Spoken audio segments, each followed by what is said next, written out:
All right, Tate, what's a hobby of yours? I'm gonna choose football. How do you connect with people that share your same hobby? I feel like I connect with them pretty well. Most of my friends share the same hobby of football, so What role does community or social interaction play in your enjoyment of the activity? I feel like football has a huge community. A lot of people love the sport, and it brings people together no matter what beliefs you have. It is such a sport that brings people together.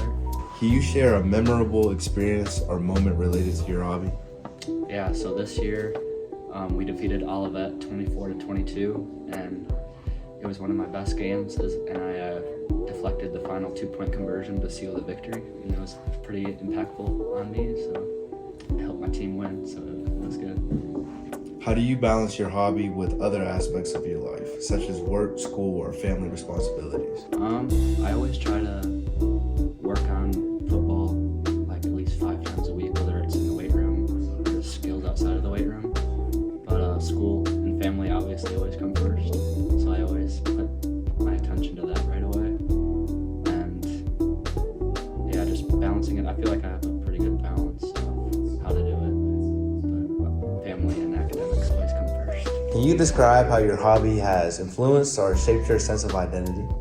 Okay, so I love to cook, and where I come from, cooking is a very feminine thing. So being able to cook means you're like more feminine, or you can take care of a household. So it gives me more self-confidence.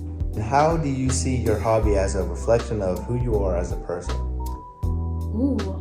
I would say because it requires a lot of work and effort and time, that like as a person, I take my time and I dedicate like a lot of my energy into things that I love to do. Have you ever encountered challenges or obstacles related to your hobby? Yes. Anyone who cooks knows that cooking is crazy. You could burn yourself, you could burn your house. But yeah, I have multiple times. And how did you overcome those obstacles, and what did you learn about yourself in the process? I would say how I overcame it was asking for help. And that helped me ask people for help, because it's not a sign of weakness, but it's actually a sign of strength. So I asked my mom, I was like, Mom, I can't do this, and I'm a better cook for it today. So David, would you say you have any hobbies? Yeah, I would. My hobby is probably welding and football, but mostly towards the welding side. Welding, that's interesting. Then can you describe how welding has influenced or shaped your sense of identity? Yeah, well, with welding, I've been welding since I was itty bitty with my dad, and it's just taught me that just being a hard worker and takes a lot of time, so patience and hard working. How do you see welding as a reflection of who you are as a person? With time and practice, you can get better at anything, and it's taught me that hard work gets you really far. Have you ever encountered any challenges or obstacles related to welding? And if so, how did you overcome them?